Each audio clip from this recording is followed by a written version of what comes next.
when I started to work inside this movie, I am Italian, but was it the first time that I learned about the history. So that there was an unknown history also in Italy, that an entire division came in Tuscany to save our country by the Nazi regime and the fascist regime. So I started to learn more about this history, and step by step I found the veteran, and it was very funny because the first call that I did to a veteran in America, he immediately recognized me with my Italian accent. The first word that he said was "ciao," because many veterans who fought in Italy now they are very able to talk in Italian language.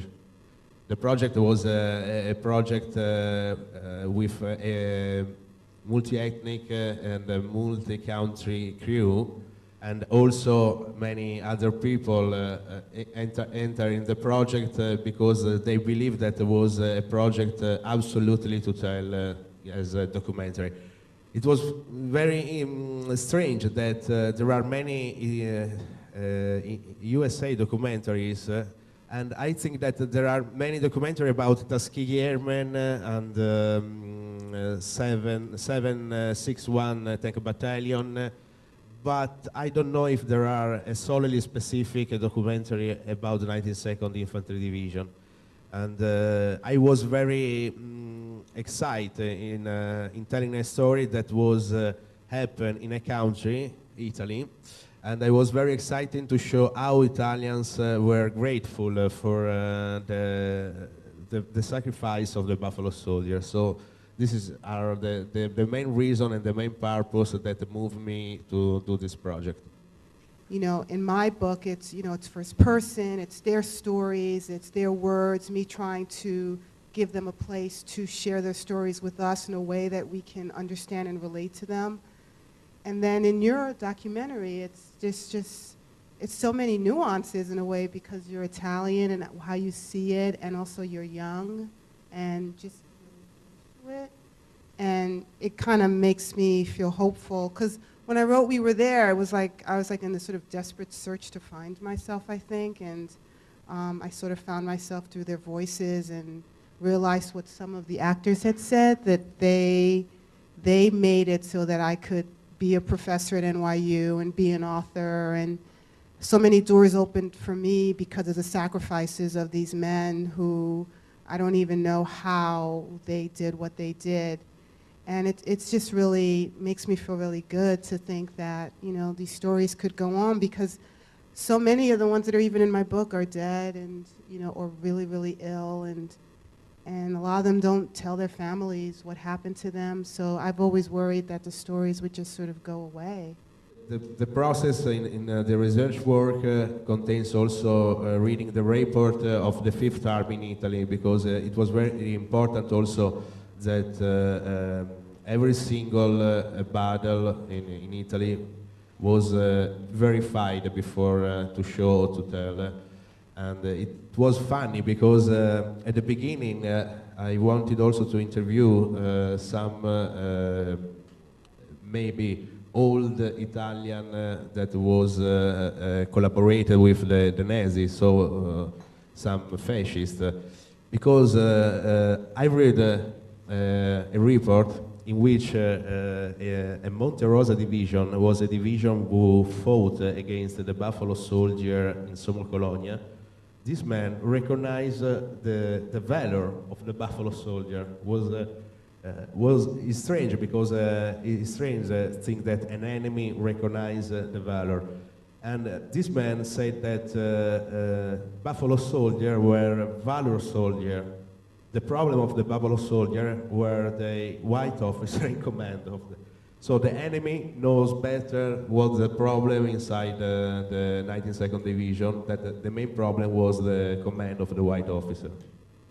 The first purpose is to show the valor of Buffalo Soldier. So the purpose of this documentary is to educate people inside university and college.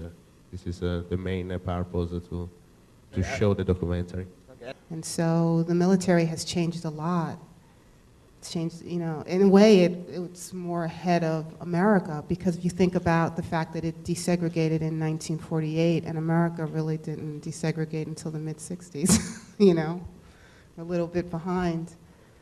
And a lot of those, you know, I really do believe that the soldiers of World War II are the ones who began the real the modern day civil rights movement, because when they came home, I mean, you saw in the documentary, go to the back of the bus, drink out of, you know, the colored water fountain. Well, they weren't going to stand for that, and so they marched.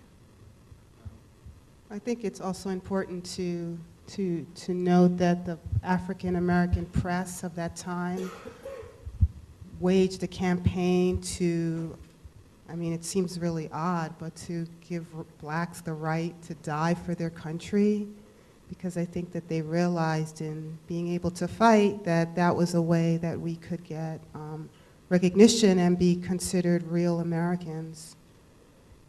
And Eleanor Roosevelt was also really instrumental in the 92nd Infantry even being, you know, formed, and also fighting for blacks to have the, it seems so crazy to me, to have the right to die in a horrible war, so that you can prove that you're really American. And a lot of the Europeans thought that black soldiers had tails, that they would eat people. And this WAC I interviewed, one of the first WACs in Europe, the only black African-American WACs that served in Europe, she said, you know, they used to parade up and down the street, and the British people would be like, oh my God, they couldn't believe how beautiful they were, how they didn't have tails, and how much better their uniforms looked than the white WACs, because since so many of the black WACs were in, you know, worked for the laundry and did stuff like that, and used to have to, you know, clean for a living and cook, they kept their uniforms really nice. So it was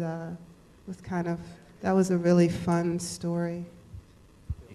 If there is somebody who studied at New York Film Academy filmmaking, not filmmaking, but also documentary, or is interested in documentary, I think that the thing most important in a documentary is find a right story to tell, and after that came all the technical